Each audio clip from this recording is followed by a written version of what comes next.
The podcast catalyst, we are live at Latitude this evening. I am thrilled that this is finally happening. It's Spark the Creator, and I'm sitting down with Spike Ballantine and with Nicole Engelbrecht. I'm very glad I don't have to spell either of your names now, because you've probably noticed I spell them incorrect every single time I write them down. So I apologize publicly for that, please. It's Ballantine, not Entine, and it's Engelbrecht, not Engelbrecht. I don't know why I do that, but I do.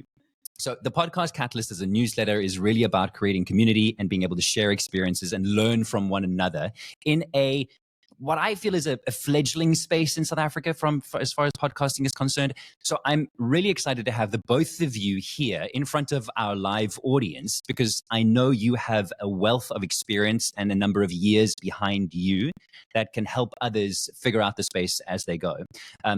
What many might not know about Nicole's journey is that although we call her the queen of true crime podcasting, and never leave out the word podcast when you say that title. Don't leave out the true part. The true part. Queen of crime. It's very different. Nicole's journey is an interesting one because of two things for me. One, you didn't have any form of media or stage or writing background. Nicole actually came from 20 years in corporate space, right? Management. And as I understand, if I remember correctly, Nicole, you don't record with any of this type fancy equipment that we have in front of us. Nicole is still recording into a... No, it's a better box now. Okay, but it's still a box. Yeah, it was for 3-4 years, it was a cardboard box. Yeah. Lined with foam. Yeah. Yeah. And it is now a very well-built wooden box, I'll have you know. Yeah. Okay, but more stable. Stick foam.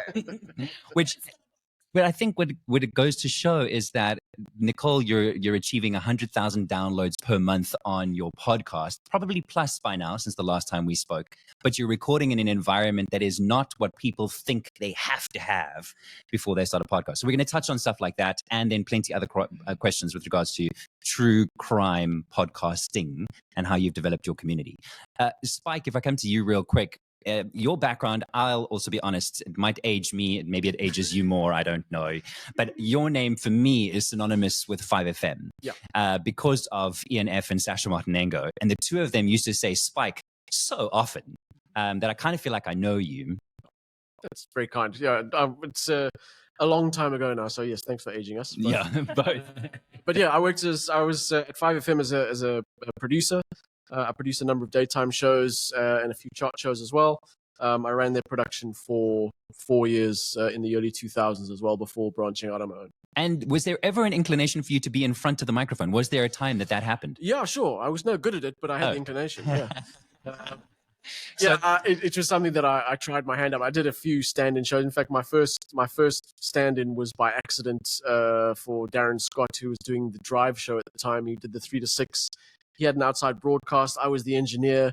Telkom, in their infinite ability, failed to install the lines that we needed. And so for 3 of the 4 hours, or 2 of the 3 hours rather, I was the host of the show. Okay. Which was a lot of fun. Which is an indelible memory for you and for those that caught that show, I'm sure. Yeah.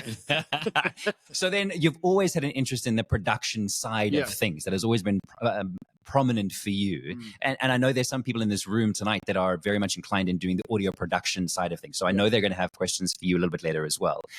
How important then is it then for you when you've just heard Nicole say she's getting 100,000 downloads on episodes and she records into a box?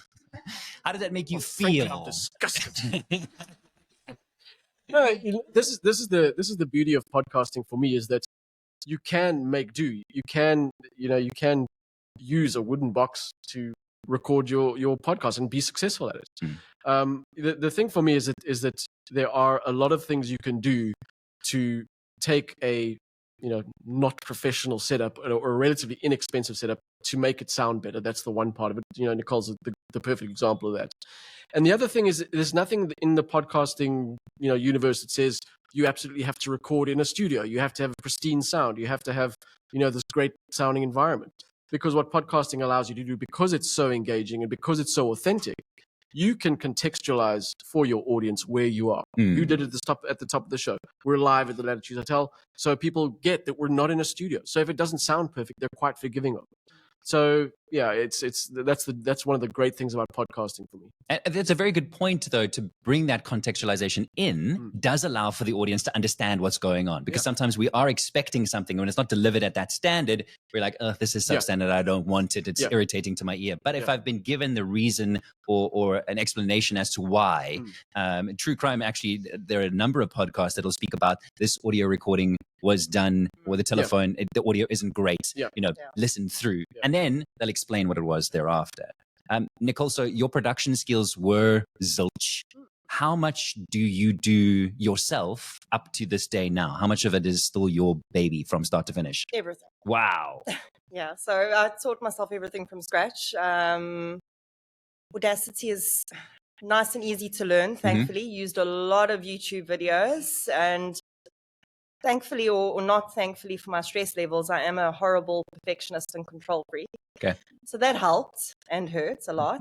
But it got me to, I really wanted it to be good quality, despite I'd been a podcast listener for a long time. Sure. So I had that level of understanding of what a good quality podcast sounded like and what a bad quality podcast sounded like. I didn't know how to make either, but I know how I wanted mine to sound. So I pretty much fiddled and asked questions and looked up YouTube videos until I could get myself to the point where it sounded good to me. Yeah, and that all kind of leads into what I've heard a lot of other podcasters speak about, the imposter syndrome and kind of not putting something out there because they fear of it not being me, through and through. I still, second guess everything that I'm doing before I put it out there. And once it's live and you're getting some form of feedback, you're like, oh, okay, I can continue to do this. If I can, Jody Felton asked a question a little earlier. Jody, I know you're here. Do you want to come onto the mic and ask that question? Do you remember what it was? Okay, may I ask your question on your behalf? Okay, so Jody wants to know, Jody from Bioscope Brasa wants to know, what's the best way for podcasts that does not have the backing of big media houses or corporates to get content out to the masses? And in your case, Nicole, you've managed to get onto bigger platforms. But in the beginning, where did you even find the audience? How did you get people to understand that you were making content in the first place? So very much social media. I think that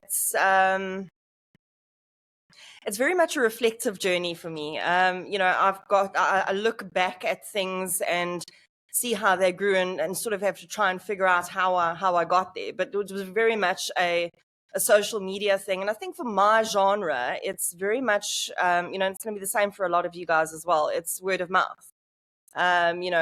If someone likes true crime, someone else knows someone else who likes true crime, and eventually my groups on the various social media platforms grew. Really, for me, being an independent podcaster actually helped grow my platform, because I was very honest about being independent right from the beginning, and people felt like they were going on that journey with me. This person who knew nothing about podcasting, was not a cop in a previous life, and wanted to do this podcasting about true crime journey, and they wanted to do that with me. So I think really it was just about being honest and relying on people to keep sharing. And I don't really think I've had a little bit of assistance from Times Live and that sort of thing, but it's all just been a very organic thing, word of mouth, every time, someone, and then obviously when people start writing articles about podcasts, that helps as well. Yeah. So it's been really organic, but certainly starting on social media, that's going to be a no-brainer. And picking where you think your audience is. So for me, it's very much Facebook is top, because that's where my demographic is, and then Instagram and Twitter. Pick 2 or 3 and focus on those where you think your demographic is. That's really what's worked for me. Yeah. I think that's also, like, a lot of us think we need to be on social and we're just on all of them. And then we're not quite sure why it's not working, but figuring out where your community is and then leaning into that. It's good advice there. From the standpoint that you don't necessarily have a producer or an editor or anything behind you, can you, Spike, then explain to me from a layman's perspective, if we're from a hobbyist and we're trying to understand the terminologies, the difference between a producer, an editor, an audio engineer, when we're like, I need help, but I don't know what help I need. I need a producer. Do I need a producer or do I need an editor? Do I need somebody to help me storyboard something because I can handle everything else? Can you maybe talk me through some of the differences so we better understand what it is that would help us? Yeah. So the first thing to understand is that a producer, editor, engineer can be one person. You know, I am a producer, editor, engineer, and I will bring the skills that I need to put to a particular project. I also have an engineer that I use to handle my recordings. So it's kind of start without insulting engineers and editors, but to go up the chain. All right. If you start, you need someone to record your content, right? You need someone to handle a roadcaster, to wrangle Riverside, to make sure it all talks to each other, to make sure everybody can hear each other, to make sure you've got your headphones working and that your mics are working. That's your engineer. Your engineer is the guy who runs the studio. He's the person, or she's the person who will manage the studio for you and make sure all the technical works and that your recording is done.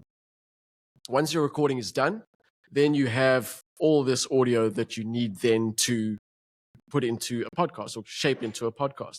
And so this is where your producer / editor, or producer and editor, will work together. And, you know, without going down the road of how they do it and all the platforms they could use and the methods they could use, you know, the producer is the one who goes, right, this is the vision for the podcast. This is what we want it to sound like. This is kind of the length that we're aiming for. This is kind of the frequency of the voices that we want to bring it in and out. This is the kind of music or sound effects, if there are, that we want to introduce. And then the editor is the one who will actually put that stuff into place. Or the person wearing the editor hat who might have worn the engineer hat earlier in the day. Yes. That's the person who then goes, right, we've got all these elements. Let's put them all together. Let's chop out the ums and ahs from the voice track.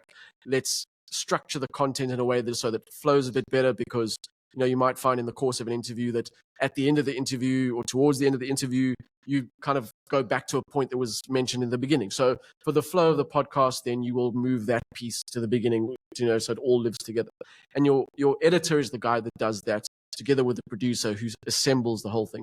And the producer ultimately is the person who says, you know, good, this is what it needs to sound like. You know, the music is right, the levels are right, you know, and it's kind of is delivering the impact, and it's delivering the story we want to deliver in the way that we want to deliver it. Yeah. Okay. And in terms of the South African landscape where we're currently sitting, compared to, let's take our counterparts in the US and the UK and Australia, where they're talking about podcasting has really been consumed by their population. Are we seeing South African podcasts doing, I don't want to say the easy thing. Are we doing more interview-based podcasts? Are we creating narrative stories? Are we seeing more of the brands kind of adopt podcasting and the hobbyists being forgotten about? Have you got an idea of where the landscape's sitting currently as far as South African podcasters are concerned? From my experience, we're not doing enough narrative stuff. You know, I would love to see a very strong, original, creative narrative podcast scene here, because I think for me, that's my favorite kind of podcasting. I think there's so much you can do with it. So I don't think we're doing enough of that. I hesitate to say South African podcasting is taking the easy route by doing interview-based, because a well-done podcast is always hard work. It's never easy. And from a corporate point of view, certainly not. You know, there's a lot of education in the corporate field to make them understand, you know, even what a podcast is, how it fits into what they're trying to communicate to their customers, their clients, or internally, and then how to leverage podcasts to, you know, communicate that message. Yeah. And that's a space that I play in primarily, is the corporate space. And it's growing slightly, but it's still not nearly where it needs to be when you consider how big and how well adopted it is in the US, for example. The corporates here aren't really following suit yet. So I now have a question, and I know a lot of people in the room are keen to find out about monetization and how do we advertise and how can we make something from this? Can we make a sustainable living from podcasting? Is it even possible from a South African perspective? We see Americans doing it. Can we get merch? What should we do? I want to go back just before we get to that, though, in terms of storyboarding, because I think maybe some of us switch a microphone on and we produce the content, but then we want the advertiser to come and find us without maybe thinking through the entire process before we do that. Now, I know there are different kind of podcasters, right? Some of us are hobbyists. Some of us have an intention to develop a funnel for a marketing thing for whatever our business might be. Others just want to be seen as an authoritative voice in a particular space. But then how important then is it to think through the content that we're doing before we switch the microphone on? And both of you come from very story-driven backgrounds, right? You're putting stuff together for corporates, or you're deriving a story from a true crime perspective. How can we improve that? Because Africa is a storytelling continent, right? We tell stories. Are we building that into our podcast at this point in time? I think for me, the answer is, it's a difficult thing to answer because you'd have to have a very clear overview of all the podcasts that are being created in South Africa. But Come on, put your neck on the line. I think the way that I look at this is that it's very difficult to create demand. It's very difficult to create a podcast and go, right, I'm going to talk about this, and create. You're essentially going to people and going, oh, please listen to this podcast. It's a much better approach to go, right, what do we know people are talking about? What do we know people are interested in? And there are ways and means of doing that through keyword searches and that kind of stuff. And kind of lending your podcasting skills, or marrying the two together, and kind of answering a demand, or kind of plugging into a demand that's already there. And I think that's a good starting point for monetization, rather than just creating a podcast and hoping that advertisers find it interesting. And it goes the same. It's not just from a hobbyist or from a startup podcast point of view. It's the same for me as someone who approaches corporates. If I'm pitching a corporate, the first thing I'm doing is going to see who they're talking to and what they're talking about. What are their CSI initiatives? What is their current marketing positioning? What market are they talking to? And you go armed with all of that, and you create a concept around that. And then you go to them and go, right, here's a podcast that you should be doing, or that we think you should be doing, rather than going, hey, you should do a podcast, and then waiting for them to make their minds up about what they should be talking about. Yeah. You have managed to monetize your podcast, Nicole, and you've done some very clever things. And you also struggle, I know, because you're telling emotional stories of other people's lives. And I know you've grappled with, how do you monetize something from that perspective? Why don't you talk me through your thinking around how you eventually did monetize your podcast from in a way that made you feel comfortable doing that?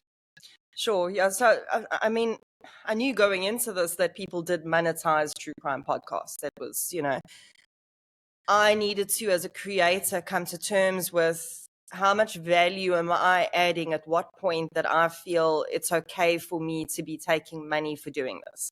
Because these are not my stories. Yes, I am doing the research. Yes, I am scripting it and all the rest of it. But the stories don't belong to me.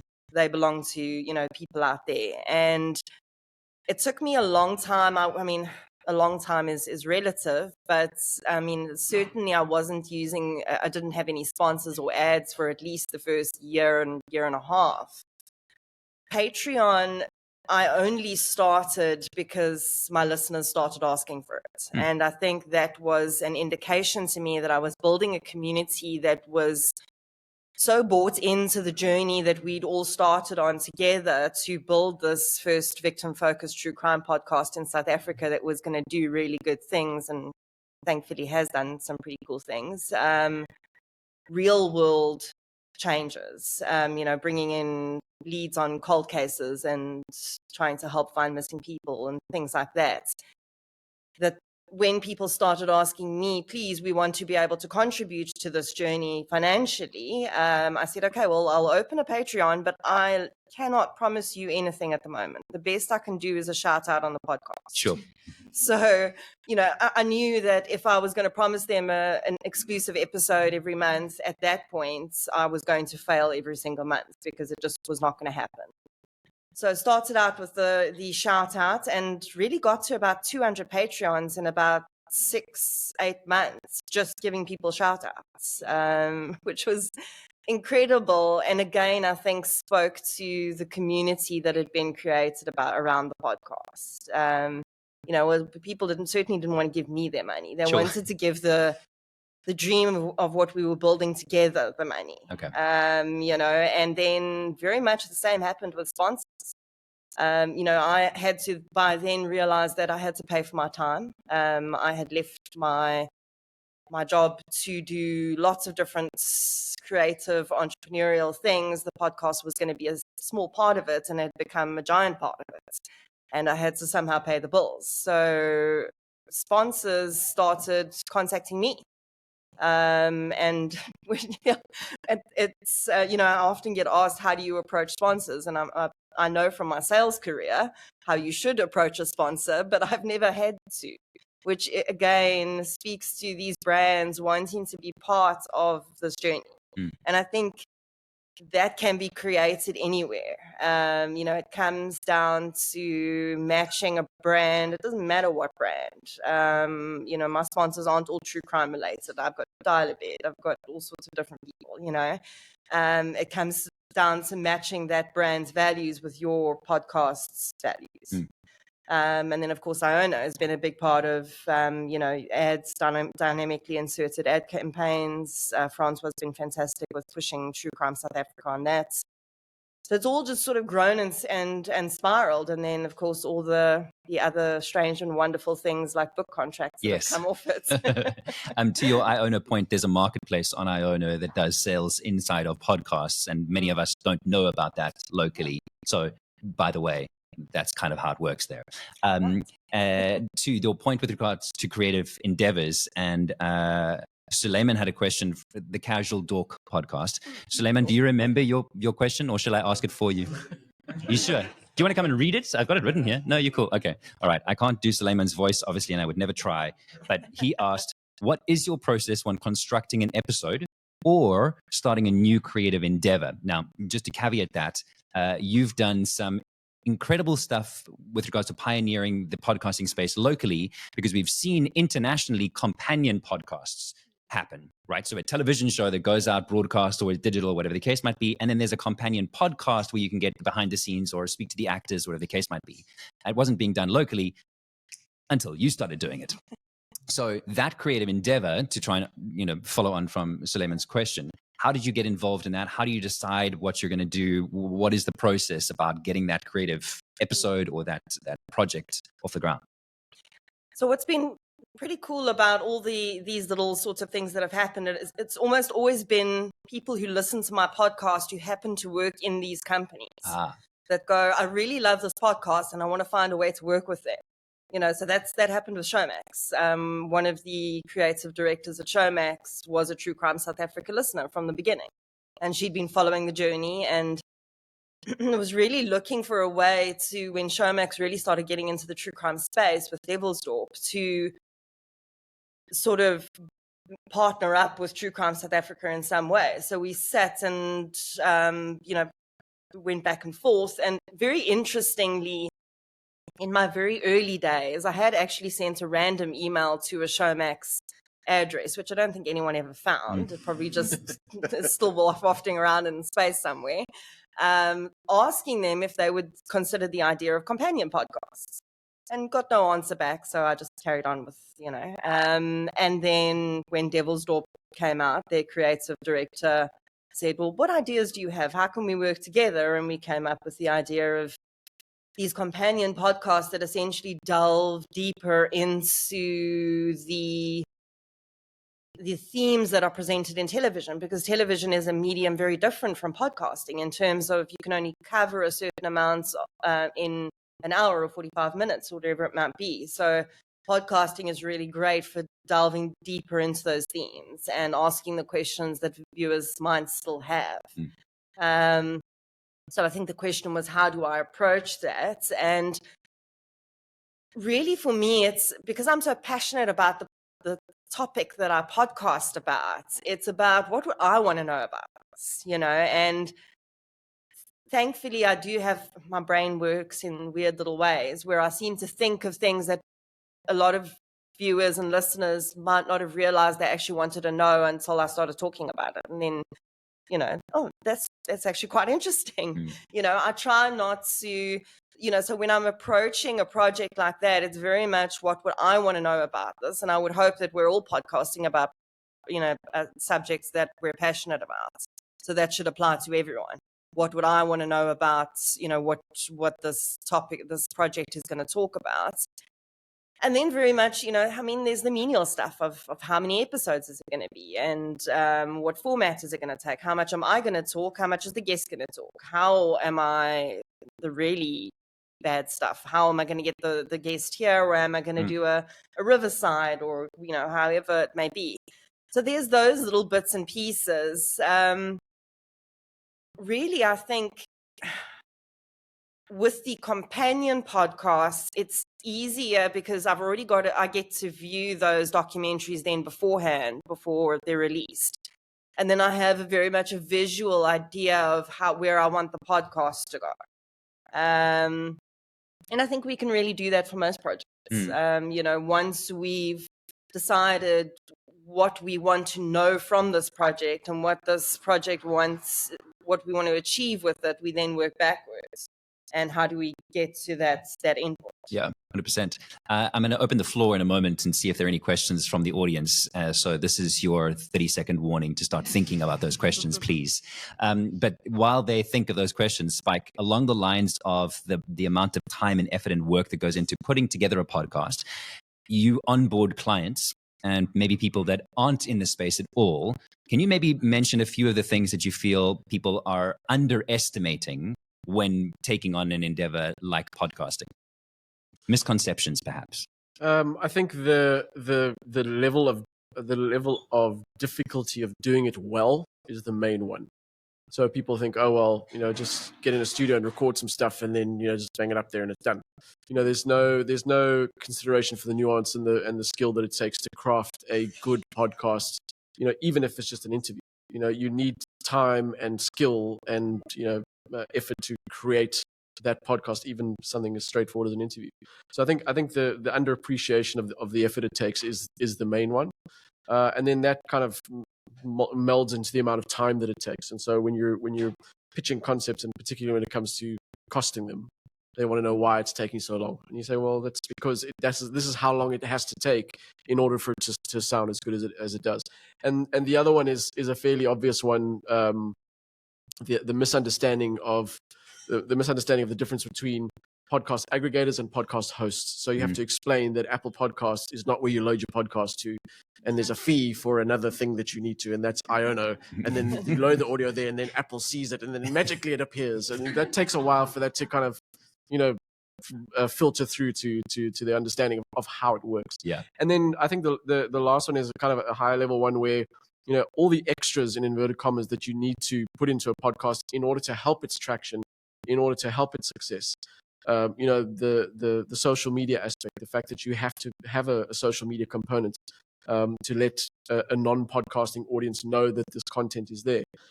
Things like SEO optimized show notes, embedding links and making sure that you're linking correctly in your podcast. Basic things like transcriptions and making sure that your podcast has a transcription, because that helps with discoverability. So all those kinds of more sort of higher end things, if you like, the kind of minutiae, those details that people don't understand those either, and explaining it for the first time is kind of, you see their eyes opening up and go, oh wow, it's actually a lot more difficult than I thought. Yeah. And then you go, that's why I'm charging you so much. Yes. Pay me the money. This is why. Yeah, I think I would agree with you in terms of the amount of time and the effort that does go into putting a cohesive project out there. It is a lot more involved than many think it is. And I think there are nuanced things as you speak about the SEO optimized or the show notes or the transcriptions. Some of us do it, some of us don't. Some of us don't know why we do it, but we do it anyway. And we're hoping that it's going to work, but we don't know what it's supposed to do. You saw it on the YouTube video. Exactly, right? Somebody said I should, so I am, but I don't know if it's working. And there isn't a school, there isn't an academy, there isn't a training process that we do this. We're all figuring it out as we go, which is why I love the community aspect of podcasting so much. And I trust that we'll be able to teach one another things that we haven't thought of, or different angles or different perspectives. Even coming from a radio background, I feel often that not only does the imposter syndrome get in the way, but I find myself looking for someone to give me permission to do something, where I kept going higher up, going, can I do this? And somebody higher up would say yes or no. And I'd have to convince them why the red tape shouldn't be there. And now I have podcasting and I have free reign. But still, I find I'm hitting a brick wall. So even though I have all of that radio experience, that doesn't necessarily put me in a better spot than somebody that doesn't, because they have the chutzpah just to do it. So we're all bringing different nuances to the table. I just want to pick up on that imposter syndrome thing, which is something that I felt for real a few years ago. And I don't think it's specific to podcasting. I don't think it's a podcasting only. I think whatever profession you're in that you're trying to kind of carve your way into or make a living out of, at some point, a lot of people will hit that. And the imposter syndrome thing, for me, what happened was, it was exactly the thing. Like, I was never sure that what I was doing was the right way of doing it, or if that people were liking it, or that it was worth doing, or anything. And all I did was, I had a conversation with a very good friend of mine, and I'd known him for years and years and years, and we'd worked professionally together, and we have a kind of mutual respect for each other's work. Was it Darren Scott? It was not Darren. Was it Sasha Martinengo? It wasn't Sasha Martin. Was it Ian F? Here we go. Oh, I got there. Give the man a prize. Thank you very much. And he said to me, look, you just, I think part of the imposter syndrome is this thing of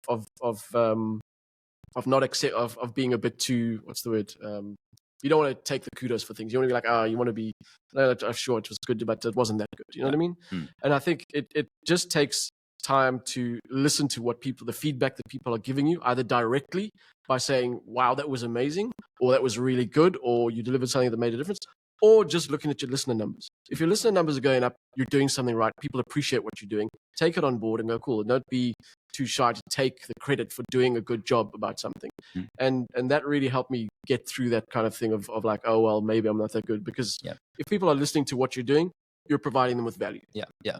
On the listener numbers, quick before we go to questions, I know Nicole's numbers are shooting the lights out, but sometimes I have to remind myself that even if an episode's only gotten 30 or 50 listens or 100 listens, and then I go, well, if I was sitting in a room filled with 30 or 40 people listening to me, that's a lot of listens. Can we just put it into perspective? We don't have to be, well done, Nicole, but still, like, we can't all be there that, with that amount of ease. So put it into perspective, One more thing on listener numbers. Sorry. Okay, sure.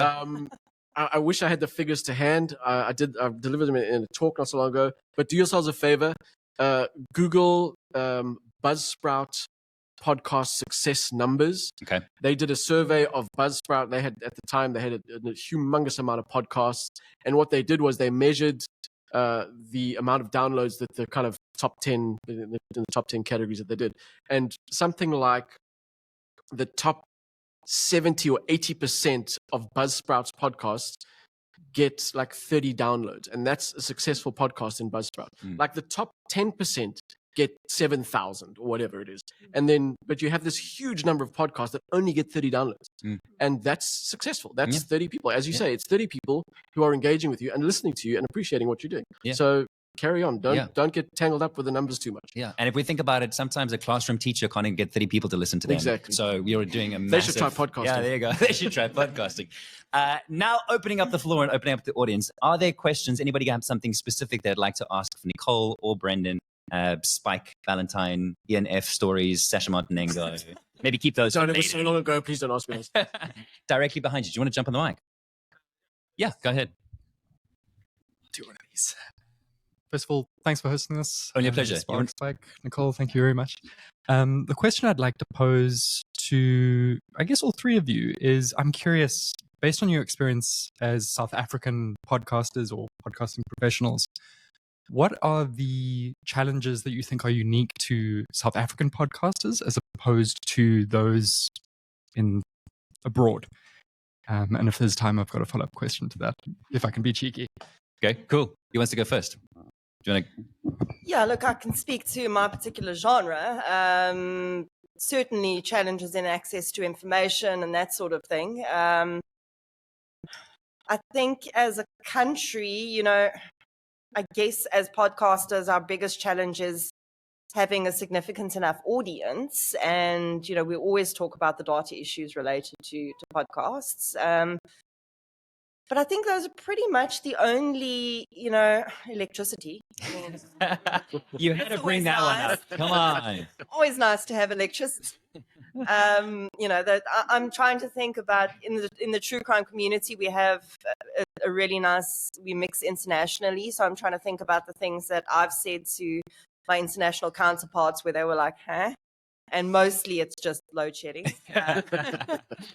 And a lot of the time it's they're finding things that I'm saying, like they wish they had the type of community that I have with my listeners. So from my perspective, at least, I haven't come across that many challenges in my space that have really held me back from holding my own in international space.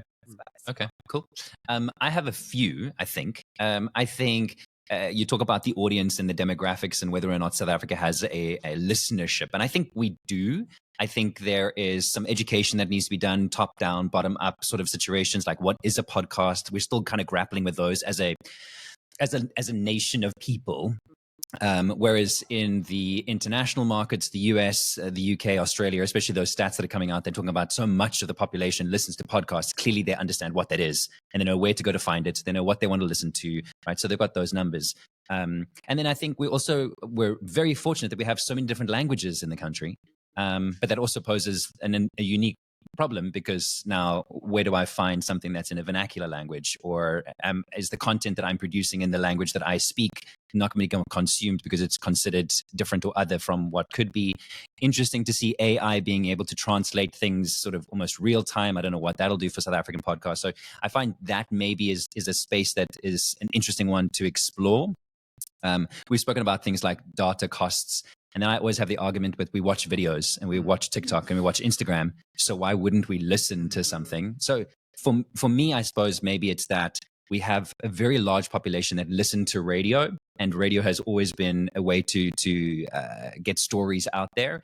I would love to see more radio stations incorporate podcasts and then find ways of finding local content creators to showcase on the radio stations. I think the two mediums can work a lot closer together and not see one another as competitors. So we have, hopefully, we can make some inroads in that. And there are guys locally that are doing stuff like that. East Coast Radio, the Jacarandas, the likes of those that are definitely finding local producers. And you're one of them. So you would know that. So that, I think, bolsters the wider population starting to grasp what the podcast is, what a download is, where do I go? I mean, many of us understand what a subscription is because we talk about subscribe to my podcast, but let's take someone that subscribes to a box of food that gets delivered. They pay for that every time. You don't have to pay for my subscription. So I have to also grapple with that maybe in the education space. So those are some of the things I think are maybe we still have to catch up on. But it's not an impossible thing to do. It's just time. Yeah, I agree with all of those. And it's as you. Oh, look at that! I was gonna say. Oh. You're absolutely right. What? It's just a thing that that the South African listening audience has to learn, and we as podcasters have to try and bring them the knowledge. These are all the things that the international markets overcame to develop the podcasting industry that they have now. We're going through the same thing, so it's not an impossibility. The only thing that I could add to that really is things like, on the access side. Data, I agree with you. I don't think data is an issue because we watch TikTok and audio is a much smaller file size. But I think the thing maybe is access to smartphones, which is growing, and data access. I mean, network access. So 4G, 5G, and those are also growing. So I think those are all things that will be overcome in the short term. Yeah, beautiful. Thank you very much for the question. Gabriel, do you want to come closer? Yes. Yeah, cool. So I have one question for you. We do branding, specifically focusing on brand repositioning, and now we're venturing into podcasting and in the corporate world as well. So what tips can you give us to help corporates accept podcasting? We find that there's still a little bit of hesitation when we bring that into the conversation. And then my other question is to all of you is, how important would you measure having video when you're starting out? Or would you start out excluding it or immediately include it because you have it picked up success rates has increased by double or triple just by including extra mediums? Right, that's a can. The worms are everywhere. Okay, I think Gabriel, great questions. Thank you. What did Shannon say? Sorry, I got headphones on. What did you say? Okay, yeah. I was like, please, I know the cameras are here, but please. Gabriel, great questions. Thank you very much. Spike, maybe take the branding and corporate thing. So the short answer to your question is I'm also wondering what the answer to that question is. Because it's a tough sell. What I have found is that if you can find someone in the company, turn around so I can face you. If you can find someone in the company who is a podcast fan, that helps immensely. I'm finding with my corporate clients that The ones that are really into podcasting are because the people that I'm dealing with, either the communications person or the marketing person, they really love podcasts and they see the value in it. So that is, I mean, it's not something you can manufacture per se, but it helps a lot. The other thing is, from a sales kind of pitch point of view, the one thing that we like to repeat to corporate clients is that, if you look at podcasting, you put it together, you get 100 downloads, and people are like, well, it's only 100 downloads. And it's exactly comes back to the point we made earlier. It's like having 100 people in the room with you. If you were to pay the fee that you paid for a podcast episode for an event, and you got 100 people there who were there because they wanted to be there and were receptive to your message and took it on board, and then went out and told 100 of their friends about that message that you gave them because it brought them value, you would certainly see the value in spending that money. And that's what podcasting is. Podcasting is this event that people listen to, that get value from it, as long as it's crafted correctly and the message lands. They see value in it and they spread the word. And as well as that, it's something that you pay for once and then delivers that message for years to come. So it's not something like an ad campaign where you have to keep reinventing the thing and providing a new message. It's always there and it'll always deliver that message. Yeah. And I'm hoping as well that with the education, people start to realize that last point, that it's going to live there for a long time. You might have 30 downloads in the first month and you're like, I only got 30. But who knows, come back in 2 years' time and you could have accrued 3,000 listens. It's there and it continues to grow. The video question, Gabriel, I want to go there. And I think, okay, so this is what I would say. There's purists, and then there are those that are not as pure when it comes to their podcasting. There's definitely video that is showing to help from a discoverability perspective. I'm a bit of a purist when it comes to the audio, and I want to tell my stories from an audio perspective. I want you to be immersed in what I'm saying and what I'm doing, and I don't want you to be distracted by what I'm wearing or whether or not I'm in my pajamas when I record, right? But we are seeing podcasts, or at least interview shows, that are being branded as podcasts, but technically they're talking head interviews. So I think that also, then when I say the can and the worm is open, now, is that a podcast or is that a video interview? What is a podcast? What are your goals? Are you trying to get views to a YouTube channel? Do you want to boast? You want to be able to share your RSS feed so that it can be heard around the world? Are you going to be limiting that access by putting it on YouTube that people can't? What are your goals really? And I think that is then probably going to determine whether or not you're going to do it or not do it. We're seeing podcasts that are adopting video for the discoverability side of things. So platforms like Riverside or others that'll help you cut shorts, for argument's sake. And maybe that helps you be discovered. But for me, I still feel if I've been found on Instagram, how do I get you from Instagram to my Spotify account? I still have to get you to listen to the full episode. So there might be value in the 15 seconds or the 45 seconds, or maybe it's funny. Great. I mean, I'm glad it's being found. But me, ultimately, I want more subscribers on my audio channel, and that's what I want to build. So I use video. It's not my priority, and other podcasters will feel differently. I think from a setup perspective, there's a lot more that can go wrong, and there's a lot more involved and cost-wise if you start with video and audio. And sorry, I don't want to clap in my hands. But I'm passionate now. So that's kind of, take the information, do with it as you like, and we'll have probably different opinions amongst all the people here as to why they do video and don't do video. But that's my feel. I'm not going to ask Spike because I'm going to jump in anyway. Do you want to say something? Okay. I know he does. No, you made the point. You made the point. It's especially in a corporate space, when guys say, "Oh, we want to do video," you go, "Fine, we can do video," and there are lots of good reasons to do video, but it's going to cost more. It's going to take longer. It's more complex. It's much more difficult from so many points of view. Technically, to organize, to make sure people are happy on camera, the editing, everything is much more complex. So that's the first thing I throw into the mix when people ask about video, in a corporate space. And that I find is enough. If they're thinking about podcasts, as soon as you add a complication, they go, okay, well, let's just stick to podcasts for now. So. And I think, look, video definitely has its place. And I think there are some great podcasts that are doing some great video stuff. But again, go back to, what are you hoping to get out of this? And if it's going to be an interview-based conversation with clients that have already got a relatively, dry conversation, is the video really adding value? Yes, it's showing people just how dry they are. I mean, is it really going to help? Sure. Yes, that was your voice. Um, your previous question about the how to sell a podcast. If you're approaching a company solely, and I understand you're in a brand space, so you're probably approaching a company selling them a podcast as a marketing tool. If you are trying to solve a pain that they may not understand they have with a podcast, what I would do is try and solve that try and find a pain they do have that podcast can solve. So internal communication, sales reps that are on the road the whole day.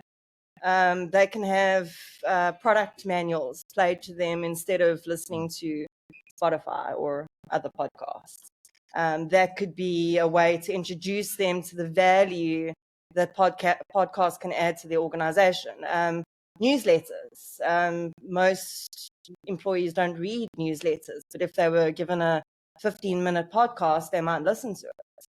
That's ways to, so try, and that's just my sales brain from my previous life. Solve a pain that they do have, and then they might see it might be a little bit of an offshoot for you guys. But if you're solving that pain and they see the value in that, then they might in 6 months go, okay, well, now we've got the setup, let's try something on the marketing side. And that's, better for you guys. Beautiful. Thanks, Gabriel. Right. You're picking up the worms. Okay, please, later. All right. Jean-Pierre, you had a question. Would you like to come to the microphone to pose that? Beautiful. Thank you. JP from the Gen Z from the Gen Z podcast. As a podcast hobbyist, I struggled for a long time to understand the value of the podcast. So I would just put to the floor as someone that doesn't necessarily go into it with the idea of I want to do this, or I'm going to make money off it, or I just want to do this to kind of send a message. What kind of tips do you have to kind of bridge the gap between those that now are hobbyists and all of a sudden now have this quality product that they can potentially sell? Sure. Nice. Oh, it's such do you find it an exciting prospect though then to be a hobbyist and now be looking at, wait a second, I could make something of this. I assume you're excited about that. Just scared. Just scared. Okay. All right. So being able to transition from being a hobbyist to realizing you have something, you're producing something that's pretty good and people are loving it. Now, how do you try and make something from it? Your intention, Nicole, when you started wasn't to make money, right? No, not with the podcast. So it built and it transitioned. It sort of leveled up along the way. How would you then, looking back and trying to answer JP's question, how would you reverse engineer that and go, how did I make that leap from doing the one to the other? I mean, I know you've already said you were approached by sponsors. Yeah. Is that trying to answer your question? Yes? Yeah. Okay. Yeah, so I think, when I started, I guess I thought it would be perhaps in some ways a small revenue stream, but I had decided that it would be okay if it was just a hobby because it was something I enjoyed doing. So that was was really my starting point. How did I make the transition? I don't know. Well, there's your answer. Stop being so scared. Just move on. Just. All I remember is, this is what I remember. 3 months in, I was getting like 5,000 downloads, and then something happened. It honestly is very difficult to reflect on, but I think that really for me, what made me realize it had to be something that I wasn't doing for me anymore was when other people started asking for it. That was the point. When other people started saying, when's the next episode coming out? And it wasn't just me going, I suppose I should put another episode out. That was when it was no longer just mine anymore. And I had to realize this isn't just a hobby anymore, because if other people don't ask you to do your hobbies, generally, people don't walk around going, when are you going to play golf? So I guess on reflection, that really was the point, when the content became important to other people as much as it was to me. And that's when I had to make all the other hard decisions. I think for my, I tried and now people are asking like, hey, what's your number? Like these are things that because I'm not in the Yeah. Yeah. sort of on Yeah. I think there's a lot of information out there. Francois is a guy you need to speak to for sure. He'll give you a lot of the answers in terms of monetization and what you could expect to charge. But I think from my point of view, if you're at that kind of inflection, to coin a nice corporate term, look at it and go, cool, I'm onto something here, and just prepare for the future. Make sure that you up your planning game. Make sure you've got your content keeps coming and you know where you're going for the next 4-6 months, so that if it does take off properly, you're not kind of panicking about when your next episodes come out. That's already sorted. So just, I think it's a great position to be in, and just be aware of what the future might bring and be prepared for it. Yeah. In terms of making sure your content will be ready to go. I think also lastly on that point, JP, I think maybe from the standpoint that if you're seeing things are developing, just being aware that they could develop, maybe don't force it, right? Because as you say, it's a hobby and it's fun still. So stay in that space as long as you can, but then be prepared to go, well, what are rate cards? Start thinking about what they might be. What kind of cadence can you maintain if someone's going to say, I want to sponsor you? Can I maintain 4 episodes every single month or whatever the case might be? But maybe if you've had those thoughts, you are a little bit more prepared when those conversations do come. Jono Proudfoot, do you have a question? Yeah. You want to pop on the micro there? Cool. So I have an interview podcast. I'm like picking up vibes that like an interview podcast isn't really a podcast. So I'm like, I didn't do an interview podcast. I'm like scared of asking my question, but No, please do. So the topic is interview technique, and that's like the high level topic. And just the particular complaint is that I've had some amazing guests, but I've battled to extract like pure gold from them, either from not asking about the right stuff, which I guess that's just from practice, but also like not being able to get them to stop talking. And so I'm curious about I mean, that's just like one thing that I'm sure people know how to get someone to shut up. But the main thing is really what resources are available to really hone in on interview technique. Oh, I like that. That's a good question. Oh, there you go. Martin's already sorted. There we go. I think there are some great little tips and tricks that you can employ, making sure that when you start your interview, you're starting with a strong question so that you get your interviewee to start speaking quite quickly. We're not doing the how are you, where are you from kind of things. Avoiding tell me about yourself because then you can drive the narrative and you get them to start talking about the stuff that you're interested in as quickly as possible.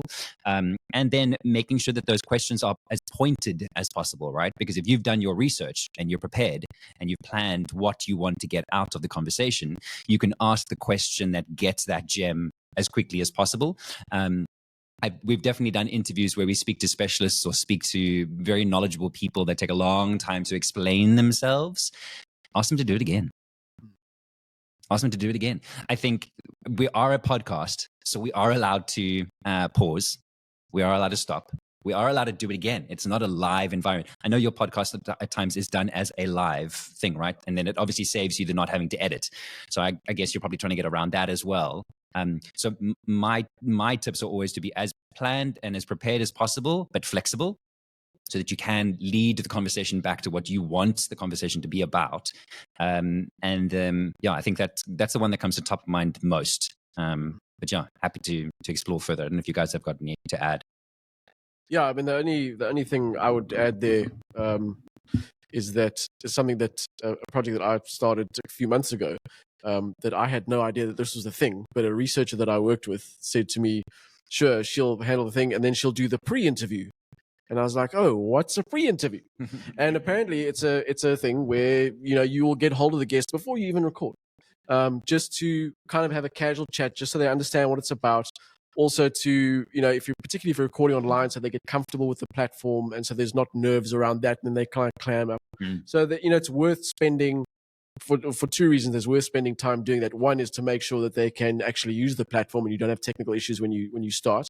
And the other is just to get to know them a bit. And so, Yep. you might find in the course of that 5-10 minute conversation that they have a particular kind of sense of humor, or they give you a little nugget of something that you can build on. So, do a little pre-interview. I found that helps as well. Yeah, that's very helpful. Again, more reading, more research. Sorry, it takes more time. If we know who we're speaking to, any other questions you want to? Yes, Dr. G, do you want to come onto the microphone? From the Wellness Plug. Firstly, great panel. Thanks, Sean, for the invite. Two-part question for you, Brendan. Oh, no. Another topical issue is frequency. Does frequency impact or accelerate the success of a podcast? Mm-hmm. I think we've had so much debate with our team. We're a limited edition podcast, and we were intentional about it because we wanted to first really hone in and master the quality and then start to consider the kind of frequency we could commit to our audience. What we found is that in the first year, we've grown substantially more than we thought the frequency would actually kind of give us a chance. So that made me question, the kind of business model that you sometimes see from overseas. Then the second thing is, realistically, for podcasters here in South Africa, should we expect financial returns from a podcast model? And if so, what's their realistic runway? Because what I find is it's really great to hear of podcast unicorns, and Nicole, really fantastic. we look up to you in the podcasting world, but we also know the law of averages. So when you just kind of look at our industry and how young it is and how emerging it is, what's a realistic runway for any podcaster really to start considering a podcast as a business model? Yeah. So the first question about frequency, and I think this might be one that might have some different opinions on this, but my thing about frequency is I tell everybody that I'm producing for, frequency isn't really a thing as long as it's consistent. So if you're producing a podcast every day and you can, fantastic, just produce every day because you build out that expectation. I'm working on a new podcast now where we're producing 10 episodes a year because that's the commitment that the hosts want to commit to. And the content is amazing. It's really strong content. But they can only do 10 a year, and that's fine. And it will be released every month. And then in December and January, the last episode in November, we're going to say, see you in February. Yep. And then you manage those expectations, then people don't expect any more. So that's the one side of it. If you've reached a production cycle that you're comfortable with, and kudos to you for focusing on quality before going ahead, because I think that's not very common, and I think it's important. Do we do snaps here? Like, can we? So if you're in that production cycle of producing however often you produce, and you're happy with the quality, and you're seeing traction, you're seeing growth, then stick with it. There's no reason to change that. If you find at a later date that your audience wants more, or that there's a call, you can expand your content offering, and you're comfortable doing it at the same quality that you were doing, then do that. But the thing is consistency, both in terms of the frequency and in terms of the quality that you're putting out. You've got to stick with that. And then in terms of a runway, Francois is probably another guy you should speak to about it, because in terms of dynamic ad insertion and sponsor red ads and those kinds of things, I don't think anybody has the answer. I think we're all at this point now where we're going, right, we know something's going to happen, and we're all doing our bit to try and make it happen, but we don't really know what the answer to that question is. I do think that the guys who stand to benefit when it does happen are those guys who have got back catalogs, because you're going to find people in the wellness space who go, oh, podcasting is now this huge thing we want to get involved with. Who are the people who are doing wellness podcasts? Here they are. These people are producing one episode every 2 weeks, and they've got a 400 episode back catalog. They're obviously very serious. We're going to go with them, as opposed to these guys that are producing randomly and they've only got 10 episodes in the bag. So yeah, it's I don't know. I don't have an answer for you on that, but yeah. Beautiful. Is it safe to say we've got lots to talk about and we could continue doing this for a very long time still? If I may, I'm going to wrap this here so we can all start having further conversations and just delve into more details. As a closing, what I would really like to see as podcasters coming together is more of the cross-pollination type stuff. We already know that somebody's listening to my podcast. So the best place for a podcast listener to find more podcasts is just on podcasting, right? They're not going to come, they might come across you on Instagram or on YouTube or on Facebook, which is great. But if they're listening to a podcast, you've already got that audience. So if we can do more cross-pollination stuff, if we can start doing more promo swaps, if we're doing that sort of thing, I think we're going to start growing the audience base that South Africa has. So I would encourage you to explore those options. Maybe it's something creative, collaborative, something to spark an idea that goes forward. And in closing, thank you all so much for being so engaged in the podcasting community and being part of something that I really am very excited about. And I can tell that you are all too. I hope you continue to have great conversations amongst yourselves. The Podcast Catalyst newsletter will hopefully publish this episode so you can go listen back to and catch of those tips and tricks that we shared along the way. And tell other people that you make a podcast. It's something to be proud about, because clearly all of you are working exceptionally hard on what you're doing already. So why not wear that as a badge of honor, right?